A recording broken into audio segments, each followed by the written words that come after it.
한국판 뉴딜 정책이 나온다고 그래서 뉴딜 정책에 대해 보겠습니다. 자, 일단 예전에 뉴딜 정책의 기원은 1933년도 이때 뭐가 와있던 상황이었어요? 미국에 뉴딜 정책은 경제 대공황이 오면서 이러면 안 되겠다, 경제 대공황으로 침체된 경제를 살리기 위해 루스벨트 대통령이 처음으로 추진하기 시작한 경제 정책이다. 그 뒤에 경기가 침체될 때마다 이런 비슷한 방향으로 뭐 산업을 살리고 국가 재원을 풀고 해서 하는 정책들을 대부분 뉴딜이라고 부른다. 뉴딜 무슨 뜻이에요? 새롭게 뭐 딜한다 이런 뜻이잖아요. 새로운 정책이죠. 자, 1929년부터 10월에 주식시장 붕괴를 계기로 미국 경제는 급격히 침체. 이 주식시장의 붕괴의 원인이 된 것은 1차 세계대전 종결이죠. 종결이 됐는데 그 전에 군수품이든 식량이든 되게 수출이 잘 됐죠. 생산은 잔뜩 늘려놓고, 그 다음에 두 번째로 생산은 늘리는데 근로자 혜택은 개뿔도 없더라. 왜? 얘네한테 파는 게 아니었으니까. 외국으로 수출하는 거였으니까. 근데 1차 세계대전이 종결되면서 생산은 남는데 근로자 혜택은 없고 외국에서 수요가 줄어버리니까 내수로 팔아야 되는데 근로자들이 살 돈이 없더라. 그러니까 내수 시장은 완전 죽어있는 상황이고, 그럼에도 불구하고 주가는 예를 들어서 지금 코스피 오르는 것처럼 경기 침체고 기업이 살아날 일이 없음에도 불구하고 주가는 계속 오르고 있죠. 근데 그게 언제까지 갈까요?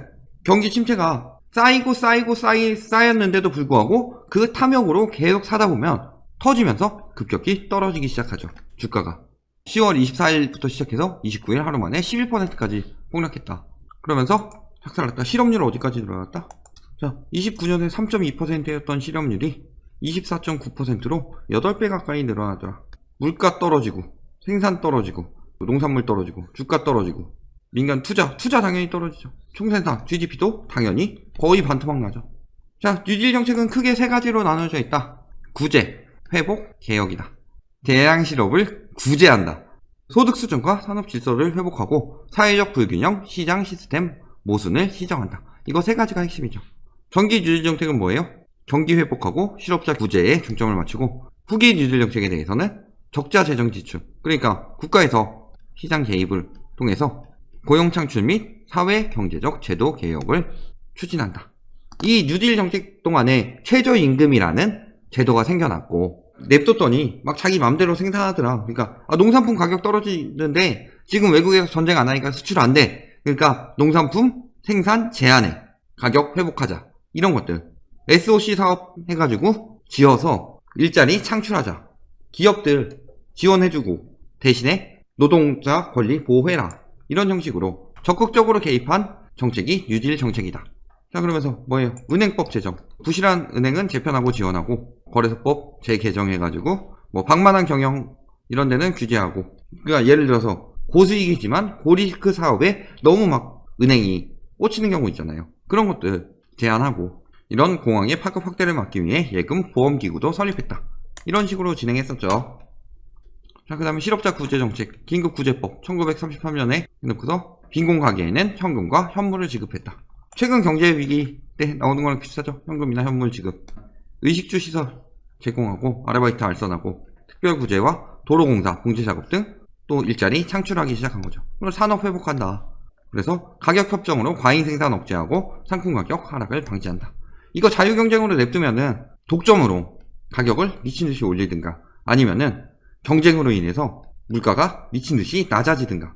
특히 생산은 그대로인데 예전에 100을 생산해가지고 외국에 팔아서 외국에서 한 150 정도 소비해주면은 100해서 한 50 정도만 국내로 돌리면 됐는데 여기서 안 사주더라. 그럼 이 200이 다 국내로 도는데 사는 사람은 50밖에 없으니까 어차피 적자 날 거 그나마 손에 덜 보자 해가지고 얘 가격 낮추면 그래? 하면서 얘는 더 낮추고 이러다가 물가가 뚝 떨어지게 되는 경우가 생긴 거죠. 1차 세계대전 때 생산이 남아있으니까. 그 다음에 농업경제, 성장 면적 줄이고 휴환지에 대해 보조금 지급하여 가격 상승 유도했다. 생산 제한한 거죠. 그 다음에 소득 분배, 그래서 소비세에서 소득세로 조세 구조를 이전했다. 예를 들어서 부자랑 서민이 있는데, 서민은 새끼 먹는데 부자는 좋은 거 먹더라도 한 10개 먹진 않죠. 보통 새끼 먹잖아요, 비슷하게. 그러면은 소비는 기본적으로 뭐 더 많은 소비를 할 수도 있겠지만 저들은 버는 거에 비해서 살아가는데 꼭 필요한 소비를 하는 엔겔지수나 뭐 이런 거는 서민 쪽이 월등하게 높죠. 그러니까 소비에 대해서 하면은 어느 쪽이 세금 부담이 크다? 서민이. 근데 소득으로 이전하게 되면 어떻게 돼요? 부자 쪽이 세금 부담이 커지죠. 그러면서 또 뭐 했다? 공공사업 확대해서 SOC 투자 들어갔다. 이런 것들이 있었더라. 전반적으로 뉴딜 정책의 핵심은 무너진 경제를 회복하기 위해서 내수 소비를 살리고 기업이 무너지지 않도록 지원해서 대량 실업이 나지 않도록 구제하는 것이 목적이다. 즉 국가가 적극적으로 개입해서 근로자들의 권익을 더 많이 보호한 내용이다. 이렇게 볼 수 있죠.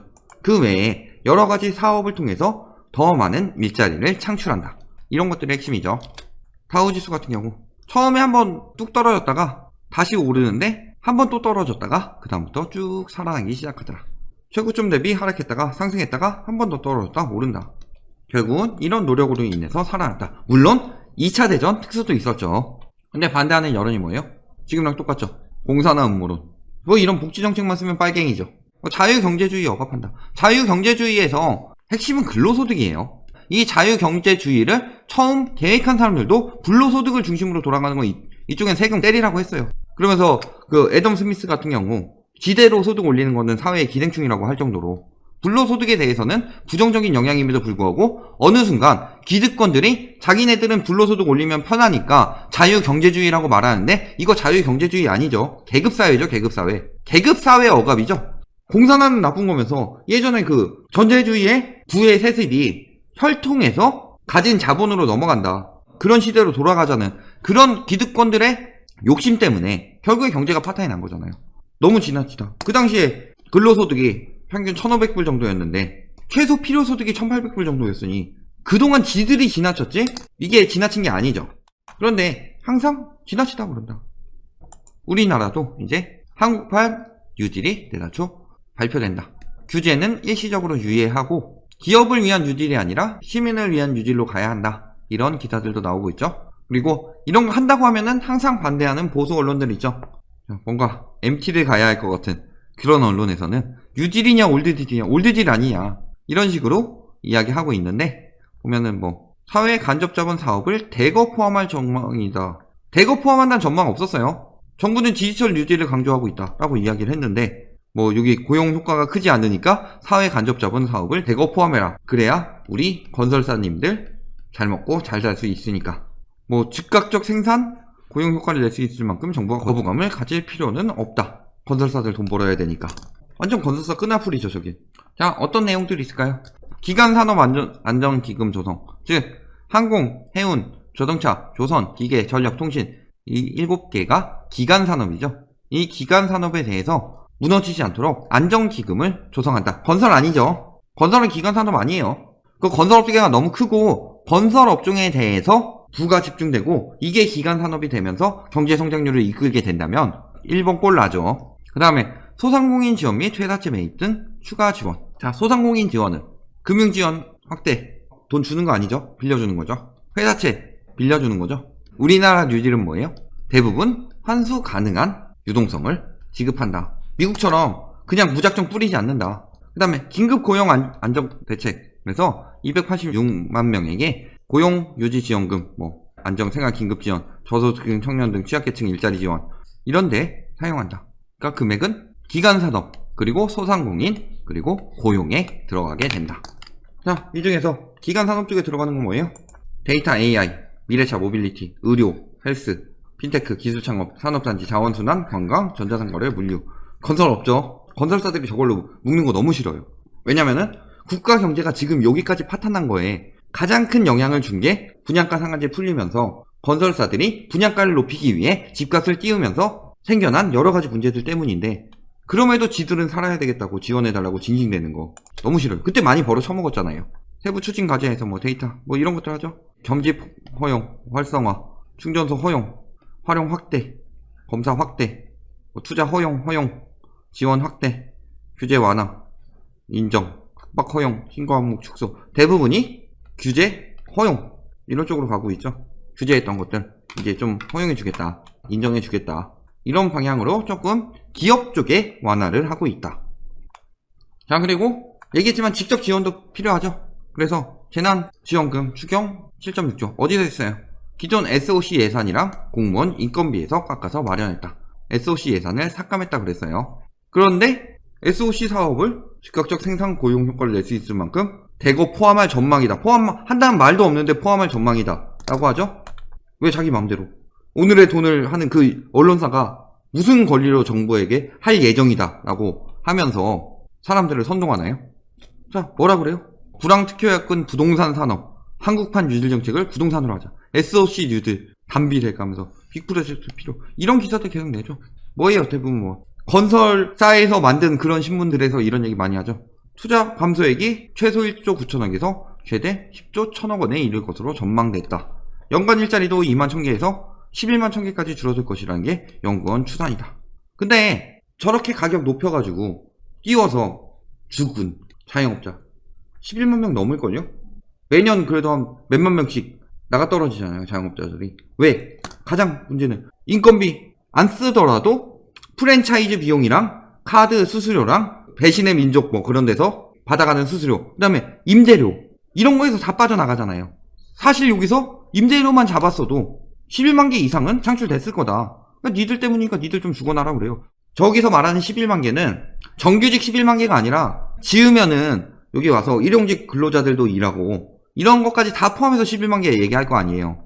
그러면서 대형 건설 프로젝트를 7, 80개 정도 이런 정부 정책 반대해가지고 계속 건설 쪽에 하라고 했던 언론들이 대부분 뭐라 그래요? 이런 이야기 하면서 또 반대쪽으로는 뭐하라 그래요? 국가부채 때문에 뭐 붕괴 온다느니, 국가부채인데 1인당 얼마 갚아야 된다느니 이런 얘기 하면서 한쪽에서 SOC 지원하라고 그래요. 즉 긴급재난지원금 하지 말고 건설사들 먹고 살게 SOC 해라. 그 돈으로 국가부채는 늘리면 안 되니까. 저게 언론이에요. 여기서 어딘지는 너무 안 보이죠. 도저히 알아볼 수가 없는 그런 언론사죠. 건설이 이끌어야 한다. 왜? 일자리 창출과 경기 부양 효과, 전통적인 SOC를 포함해야 한다. 누가 봐도 이거는 자기들 이익을 위해서 얘기하는 게 뻔히 보인다. 거기다가 안 하냐? 건설사를 주고 난다고요? 한국판 뉴딜에는 다수 포함된 전망이라고 했는데 요건 아니고 뭐였어요? IT 쪽 SOC 키운다고 그랬죠. 그리고 자꾸 뭐 이렇게 해가지고 믿을 건 SOC 기대감 높은 중견건설사 구체적인 정책 나와요. 안 나왔어요. 나온 게 없어요. 뒷전으로 밀렸던 민자 SOC 사업에 대한 기대감이 높다. 구체적인 정책이 나온 상태가 아닌데 왜 아까부터 계속 저렇게 확정적으로 이야기하나요? 대형 SOC 사업이 대거 포함될 전망이다. 자, 그러니까 이제는 또 어디로 가요? 건설 안 될 것 같으니까 주식으로 뉴딜랠리에서 기대 종목, 의료 관련주 띄우고 있죠. 히벤투주 건설 뜰 거라고 생각하고 하는 거죠. 주력사업 번화하면서 건강관리 산업주 주목. 뉴딜 나오기 전부터 근데 의료 쪽은 좀 많이 나오지 않았나요? 질병 터지고 나서 이 종목들 뜬다. IT 비대면 IT 콘텐츠. 돈 벌려면 대통령 입을 봐라. 말 한마디에 주가 출렁. 이거야 뭐 지금 경제 위기 상황에서 늘 나오는 거고. 결론은 뉴딜 왜 해요? 1번 경제 위기라서, 2번 그냥 누가 봐도 경제 위기라서인데, 경제 위기니까 추락하고 무너지는 걸 막겠다고 투입하는 건데 그걸 가지고 오를 징조다 라고 말하는 거. 한 3일째 굶고 있는 사람한테 죽 한 그릇 주면서 이거 죽 한 그릇 먹고 힘내서 일해서 밥 벌어먹고 사세요. 계속 굶으면서 힘을 못 내서 일을 못하는 사람한테 죽 한 그릇 줬더니 죽 먹었으니까 다음 날에는 뷔페 가서 먹을 예정 하면서 막 그런 식으로 호도해서 주가 올리는 거잖아요. 죽 한 그릇 먹어서 가서 일을 해서 성공할지 안 할지를 모르는 상황이에요. 단지 이제 죽 한 그릇 주고 다음에 또 한 그릇 주고, 왜냐면 주는 사람도 경제 한계가 있으니까. 그런 상황에서 무슨 당장 뷔페라도 먹는 것처럼 베팅을 하는 거죠. 전망 내수시장 활성화 될까요? 아직 활성화 단계는 아니죠. 근본적인 건 해결되지 않았어요. 단지 이 위기 상황에서 기간 산업들이 버티고 나면, 예를 들어서 통신 업계가 전 세계적으로 100개가 있는데 이 중에 우리나라가 10개가 있어요. 이런 쪽을 그 기간 산업이라고 해서 지원해줘서 위기가 뭐 1년이든 2년이든 지나간 다음에 그때까지 얘네 10개가 버텨 있는 동안에 통신업계는 한 50개로 줄었다. 그러면은 시장을 2배로 키울 수 있는 거죠. 그 뒤에 생각을 해봐야죠. 큰다는 건. 내수시장이 당장 활성화되느냐? 일단은 실업률 회복하고 그 벌이가 회복되고, 그러기 위해서는 뭐 질병이나 이런 거 어느 정도 해결되고, 뭐 유가나 뭐 이런 것도 회복돼야 되죠. 관광이나 이런 쪽 수요도 돌고 무역도 회복되고, 이런 식으로 하면서 사람들의 일자리가 늘어나고 서민 벌이가 늘어나야지 내수가 회복되죠. 여기다 플러스로 부동산 잡혀야 되죠. 왜냐면은 이렇게 벌이가 늘어나더라도 부동산이 올라버리면은 소비 안 하죠. 내수시장 소비 안 하고 돈 모아서 부동산만 살라고 한다. 그러니까 부동산 잡아야 되죠. 부동산이 잡히고 나서 정상화되고 나서 그 뒤에 막 이런 거 없이 계속 안정화, 뭐 떨어지든가 아니면 조금 소폭의 물가에 맞춰 소폭 상승이든가 이 정도 선에서 유지하게 되면은 결국은 그때서야말로 내수시장이 비로소 정말 안정적으로 살아날 것이다. 다른 나라들 다 내수시장으로 돌렸을 때 우리나라만 수출 중심으로 남았다가 이꼬라지 났다. 왜? 경제 성장을 건설 경제로 했으니까 내수시장이 돌 수가 없죠. 부동산 정상화 어떻게 될 거예요? 지금 대세 하락기 들어왔다고 그랬죠. 그리고 시작이죠, 시작. 끝이 아니고 심화도 아니고 정점도 아니고 시작이죠, 시작. 그러니까 대세 하락기 시작됐으면 최소 3, 4년의 하락기를 거치게 된다. 그리고 미중 무역에 따른 우리나라의 입지 어떻게 돼요? 사실은 안 터지는 게 최고죠. 안 터지는 게. 한쪽을 아예 배제할 수도 없죠. 그러니까 우리나라는 여기서 잘 대처하면서 기간 산업을 잘 키워왔다가 예를 들어서 뭐 중국 화웨이 무너지면은 그쪽으로 IT로 가도 되는 거고 치고 올라갈 기회를 잡아야 되겠다. 왜냐면 우리나라는 이 메로나 사태에 대해서 대처가 좋은 편이니까. 결론. 지금은 적극적인 뉴딜 정책이 필요하다. 하지만 그 주체가 건설이 돼서는 안 된다. 건설이 아니고 기간 산업, 그 다음에 내수시장 중심으로 성장해야 된다. 이거 내수시장 살리는데 전혀 도움되지 않는다. 단지 단기적인 효과일 뿐이다. 단기적인 효과를 보기 위해서 살리게 된다면은 똑같은 경기 침체 왔을 때 또 똑같이 당해요. 이걸 키워놔야지 장기적으로 볼 수 있다. 그러기 위해서 지금 재정이 필요한데 지금 우리나라가 기축통화국이 아니죠. 그러니까 돈을 무한정 풀 수가 없다. RP 형식으로 빌려주든가 뭐 채권 형식으로 만들어서 투자하든가 아니면 SOC 산업 같은 거 예산을 탁감하는 거다. 그러니까 지금 SOC 지금 해가지고 건설사들 먹여 살릴 때가 아니다. 뭐 해야 된다? 이쪽에 뉴딜 정책을 추진하는 것이 맞는 일이고 그 길로 가고 있다. 여기까지 알아두시면 되겠습니다.